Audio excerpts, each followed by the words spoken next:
apakah salah jika mencintai suami orang?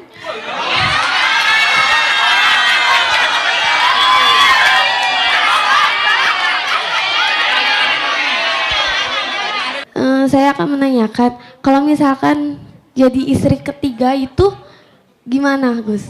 Harus minta izin dulu ke istri. Ngomongan jalukmu piro. Gimana, Gus? Harus minta izin dulu ke istri tua atau gimana? Istri ke satu. Kamu mau jadi ketiga? Boleh? Iya. Dah yuk, sesi tanya jawab. Yang tanya tak sawer. Ini bukan money politik tapi money sarkem. Kenapa saya kalau pengajian bagi duit? Supaya mengurangi hisab saya besok di akhirat. Sehingga kalau saya ditanya, Miftah, uangmu untuk apa? Untuk mbak-mbak sarkem. Malaikatnya takon, kowe ngelonde? Ora, sedekah. Aku yang ngono toh. Mana miknya? Mana miknya? Ayo, mbaknya yang mau tanya, angkat tangan. Endang meneh. Itu mbaknya yang jilbab putih itu dulu. Itu yang leleh-leleh itu. Itu mbak yang itu. Assalamualaikum warahmatullahi wabarakatuh. Waalaikumsalam. Perkenalkan Gus, nama saya Yanti. Namanya siapa? Yanti. Yanti. Kalau malam, kalau siang Yanto. Iya. Oh iya. Yang ingin saya tanyakan Gus, pertama. Yanti di sini udah berapa tahun Yan? Nggak tak hitung ya Gus. Oh nggak tahu itu. Iya. Oh berarti kamu senior ya? Yang ingin saya tanyakan Gus. Apa hukumnya dalam agama Islam jika seorang suami tidak memberi nafkah? Suamimu? Saya tanya, ya suami siapa aja gitu loh Gus, yang nggak ngasih. Kamu masih nafkah. punya suami nggak? Masih. Oh suami orang? Oh masih. Terus yang kedua, apa benar seorang perempuan itu sudah punya suami, surga ada telapak kaki suami? Mohon penjelasannya Ya Gus. nanti Terima pulang kasih. kaki suamimu dibuka ya. Iya. Terima kasih Gus. Assalamualaikum warahmatullahi wabarakatuh. Waalaikumsalam. Pertanyaan dari Yanti alias Yanto. Jadi begini Mbak Yanti. Ar-rijalu qawwamuna 'alan nisa. Qawwam itu artinya bertanggung jawab, lebih dari imam. Makanya bahasa Al-Qur'annya bukan ar-rijalu imamuna 'alan nisa tapi qawwam. Qawwam itu ya imam rumah tangga, imam ibadah. Imam sama makmum tanggung jawabnya lebih besar mana? Imam. Kalau kita sholat imamnya salah, itu salah kabeh. Ambiar. Bahkan kalau makmumnya salah, itu imam tanggung jawab. Makanya saya punya teori. Yang pas, yang benar itu, suami meriksa HP istri atau istri meriksa HP suami?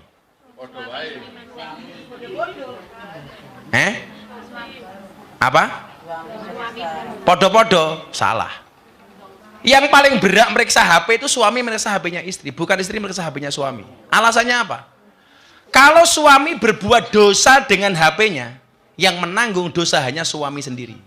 Tapi kalau istri berbuat dosa dengan HP-nya, yang kena dosa tidak hanya istri tapi juga suami. Tapi faktanya bukan suami yang meriksa HP istri, tapi banyak istri meriksa HP suami. Wong wedok dilawan. Makhluk terkuat di muka bumi itu ya mak-mak. Itulah bedanya laki-laki sama perempuan. Laki-laki itu semakin kaya semakin butuh perempuan. Perempuan semakin kaya nggak butuh dengan laki-laki. Betul? Nah, Isra butuh. Laki-laki itu semakin kaya semakin nakal. Perempuan semakin nakal semakin kaya. Iya. Tapi saya mendapatkan satu fakta. Kemarin saya main ke mall, jalan-jalan ke penjual pakaian, ngelewati penjual celana dalam. Aku mulai mikir, kenapa sempaknya laki-laki dijual di dalam kotak, sementara sempaknya perempuan dijual tercecer. Ayo. Itu misteri ini kudu digoleki loh, ayo. Kenapa kalau sempaknya laki-laki dijual di dalam kotak, perempuan kok dijual tercecer? Ada yang bisa jawab? Alasannya wong wedok paling, lah iya laki-laki sempaknya dijual dalam kota. Karena kalau nggak dikurung, ucul sak nggon-nggon. Dan jawaban kedua adalah, kenapa sempak laki-laki dijual dalam kota, perempuan tercecer? Karena bagaimanapun harga telur dan sosis lebih mahal daripada harga terasi. Ya.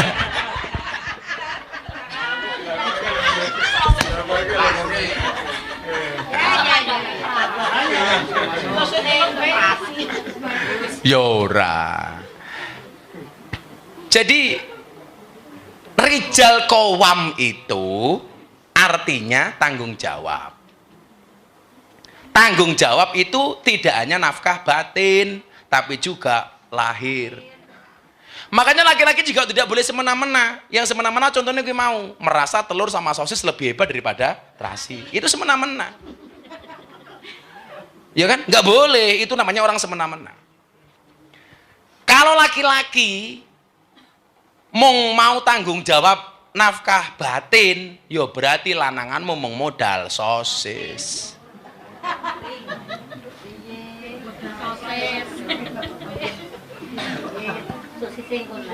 Loh kok sosis kok meneh iki lho. Kamu jangan membayangkan sosisnya Pak Ervin. Nafkah itu juga nafkah batin, nafkah lahir. Nafkah lahir itu apa? Ya ekonomi maisha. Makanya salah satu perempuan menggugat cerai suaminya ketika tidak dinafkahi secara lahir dan batin, itu akan menjadi pertimbangan pengadilan. Dosa enggak suami yang tidak ngasih nafkah? Ya dosa. Kenapa banyak mbak-mbak kerja di Sarkem? Karena rata-rata menjadi korban suami yang tidak memberikan nafkah. Aku tahu. Pelanggaran. Ya sing nanggar kowe barang kuwi.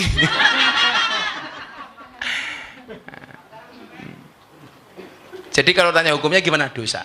Bahkan kalau tidak memberikan nafkah lahir dan batin selama 3 atau 4 bulan di sio taklik itu.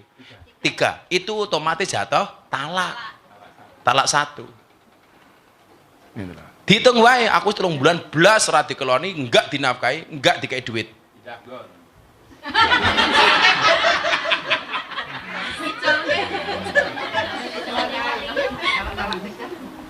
Kalau talak 3 ya wis rampung. Nggak boleh. Talak 3 nggak boleh. Talak 3 itu udah selesai, nggak boleh rujuk, kecuali perempuannya nikah lagi dengan laki-laki lain, kemudian cerai, kemudian balik nikah lagi. Tapi itu nggak boleh didesain, bro, bojoku, mantan bojoku rabine dhisik sidilut wae. Nah, engko pegaten, saicikan wae umpamane. Ora kena. Harus alami. Jadi itu, Nduk. Kemudian tadi yang kedua apa? Yanti? Yang kedua tadi apa pertanyaannya? Surga. Jadi gini, urutannya begini. Surga anak itu terletak di bawah kaki ibu. Itu ya. Karena derajat ibu 3 tingkat dibandingkan ayah. Ibu, engkaulah wanita yang mulia, derajatmu 3 tingkat dibanding ayah. Kau mengandung, melahirkan, mengandung lagi, melahirkan lagi, mengandung lagi, melahirkan lagi. Lonyot.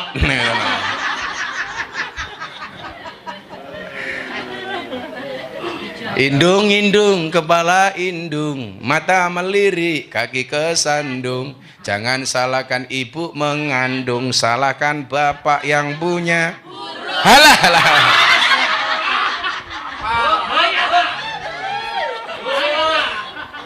Surga seorang anak terletak di bawah kaki ibu. Kenapa? Karena kalau di antara 2 kaki ibu, surganya bapak. Bukan itu. Surga seorang istri terdapat kepada ketaatannya kepada suami. Surga seorang suami ketika dia bertanggung jawab kepada anak dan istri. Benar di dekat suami, tapi suami yang seperti apa? Suami yang bertanggung jawab. Kayak aing. Inyong ora percaya. Gitu Mbak Yanti ya. Di duitku 300.000 untuk Mbak Yanti. Ayan. dikasih Mbak Yanti itu. Nah, ya. Ayo sini lagi. Ayo Mbak depannya itu. Ya kamu. Diprioritaskan kepada mbak-mbak penghuni ya. Sedok. Go sedok. Gitu. Cek. Assalamualaikum warahmatullahi wabarakatuh. Waalaikumsalam. Perkenalkan Dus, nama saya Dila. Dila. Iya. Saya akan menanyakan, kalau misalkan jadi istri ketiga itu gimana Gus? Harus minta izin dulu ke istri.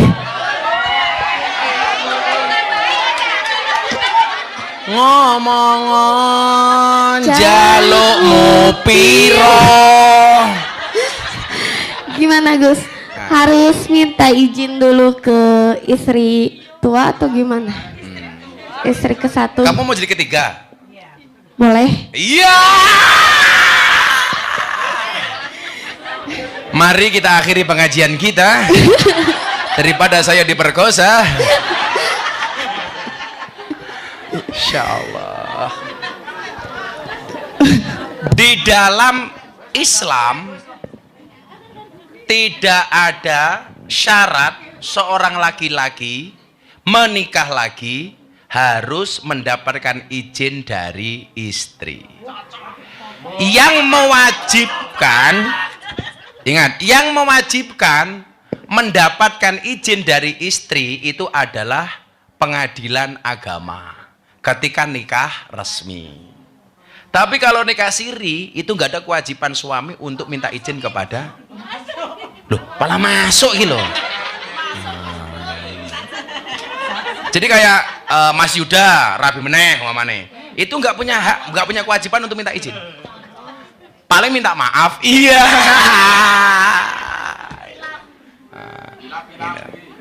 Nggak ada. Termasuk kedua, ketiga sampai keempat.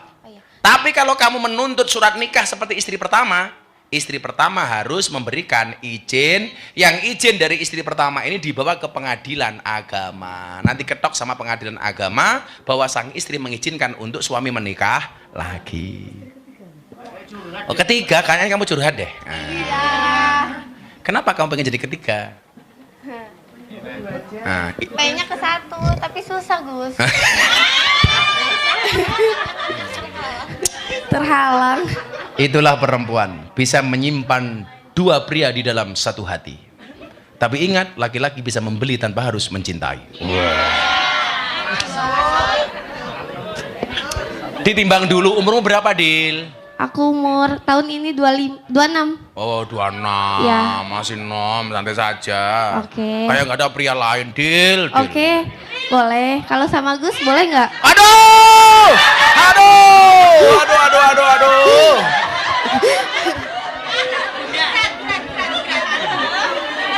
Mas kawinnya apa, Dil?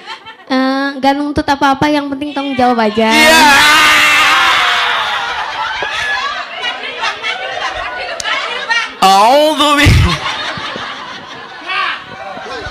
Tak kasih jamaahku yang bujang mau. Mau. Itu boleh. kameramen itu.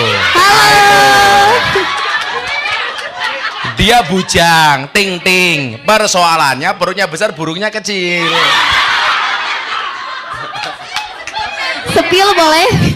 Alah, paling mau koyo pentil gitu. Jadi kalau tanya dapat izin apa enggak, itu enggak harus secara agama. Tapi kalau secara hukum harus, hukum negara. Jadi ya nyacil tak kayak gue. Kamu ketiga toh, ya wis 300.000 nya.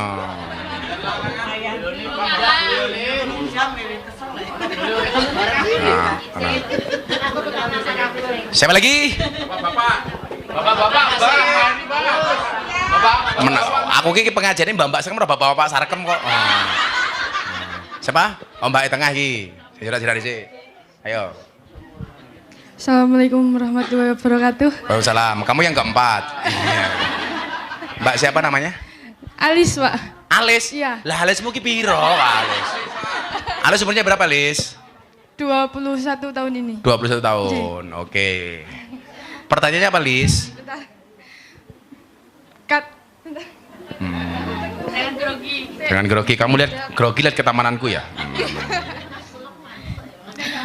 Pak, Kan katanya kan kalau Katanya siapa kok Pak Kang?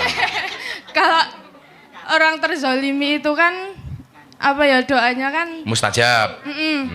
Tapi kalau orang terzolimi itu berdoa buruk sama orang yang telah menzolimi itu apakah doanya akan kembali pada yang orang terzolimi? Salah satu da'watin mustajabun. Ada 3 doa yang mustajabah. Yang pertama, da'watul madlum. Doanya orang dizolimi. Tapi ingat, walaupun doanya mustajab, jangan mendoakan yang jelek. Kenapa? Doaul mar'i li akhihi ka doaihi li nafsi. Doa seseorang kepada saudaranya yang lain seperti dia mendoakan dirinya sendiri. Kalau punya kesempatan doa, berdoalah yang baik. Kayak saya mendoakan, Pak Inung saya doakan menikah lagi. Berarti sama halnya mendoakan diri saya sendiri. Makanya saya nggak mau mendoakan orang menikah lagi. Untuk apa kita sama-sama keluar kalimat dari mulut kita? Kan seharusnya yang positif, bukan yang negatif. Sama-sama buang energinya, buanglah energi yang positif, jangan yang negatif. Kemudian yang kedua doanya siapa? Dakwatus shaim, doanya orang berpuasa. Makanya kenapa Gus Miftah rajin puasa? Sehari puasa, sehari tidak. Tadi nggak puasa, besoknya nggak, besoknya puasa. Namanya puasa Daud. Termasuk bulan Ramadan saya juga Daud. Yora. Jadi gitu Alis. Kalau kamu merasa didolimi, aku didolimi, Gus. Kenapa? Tamunya nggak bayar. Nah, kalau itu caranya bagaimana? Kamu bacakan ayat kursi, ayatnya kamu baca, kursinya kamu lempar. Setan lanang rum ramodal. Awas balik meneh. Gitu ya Lis ya, doakan yang baik-baik. Ya Lis, kamu asal dari mana Lis? Saya. Wonosobo Pak. Wonosobo, besok malam saya di Wonosobo. Cari cah, ya Alis Kendo. Satu lagi yuk, saya mau ke Menara Jazakumullah Cafe. khairan Pak. Kayak seneng kayak sing mburi gantian, sing mburi. Itu Mbak itu. Tengah. Ya, Mbak siapa namanya? Assalamualaikum warahmatullahi wabarakatuh. Waalaikumsalam. Perkenalkan nama saya Ana. Ana? Iya, Ana itu saya. Oh iya. Iya, Ana. Apakah salah jika mencintai suami orang?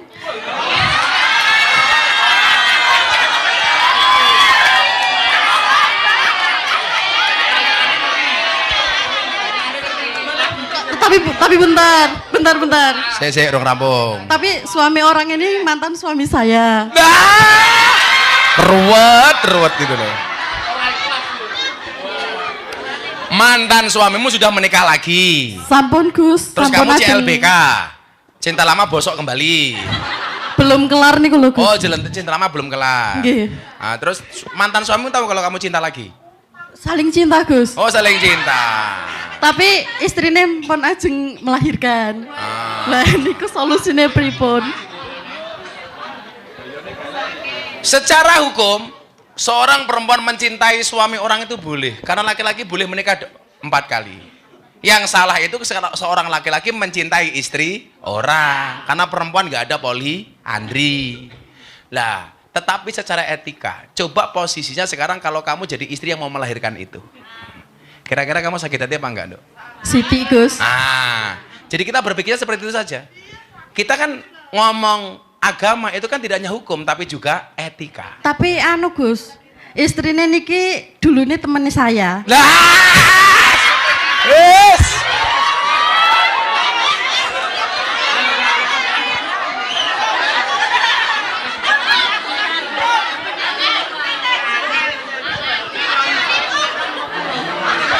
Ning stasiun balapan Kota Solo sing dadi kenangan kowe kaya asu.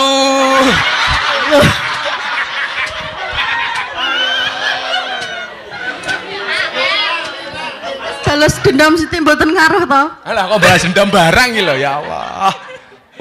Udahlah, Nduk, lelaki tidak hanya dia, masih banyak yang lain. Kebayang nggak kalau kamu ketahuan sama istrinya kamu dikasih label pelakor? Gus lah yang lain niku nggih suami orang. Aduh, ya mudah menang. Wis Nduk, sak bahagiamu, Nduk.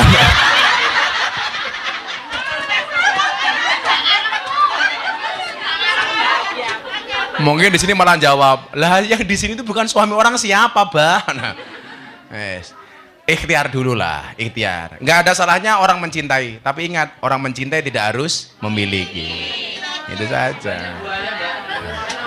Nah, kandani kok. Kamu tahu bedanya buaya sama buaya darat? Shh. Kamu tahu bedanya buaya sama buaya darat? Podo-podo boyone, Oh Gus. enggak. Bedanya cara makannya, Nduk. Pripun? Kalau buaya begini, buaya darat begini. BTV, diedit. Sing mumet editore iki kok. Ini siarke BTV, jalan dakwah Gus Miftah. Kalau bisa cari alternatif lain lah, nggak harus suami orang. Tapi keluarganya maksudnya masih welcome. Masih welcome. Oh, Nggih. sing ora welcome bojone to. Nggih. Insyaallah. Perjaka memang menggoda. Suami orang lebih mempesona.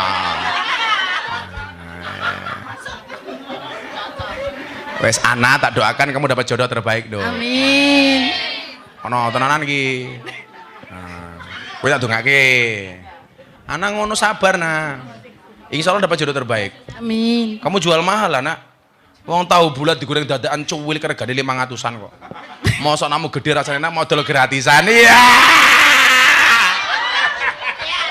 Ya. Kio-kio empuk jeru. Boten jeru-jeru tenan Gus. Ana umurnya berapa tanah? 28 tahun Oh, ini. baru 28. Udah punya anak? Bulan besok. Udah punya anak? Udah. Udah, gede ke anak dhisik lah. Nah, karena aku sering bilang toh, akan datang satu saat kamu akan dipertemukan dengan orang yang tepat, yang kedatangannya untuk menetap bukan karena nafsu sesaat. Iya. Itu nah. Rungokno. Wis nanya. Aku sebenarnya kalau perempuan nggak mau ngasih uang sih, maunya yang ngasih nafkah. Boten nolak Gus. Oh, mboten nolak. Aduh, mulai dengklek boyokku ya Allah. Ya Allah. Dikasih ke Mbak Ika, kasih.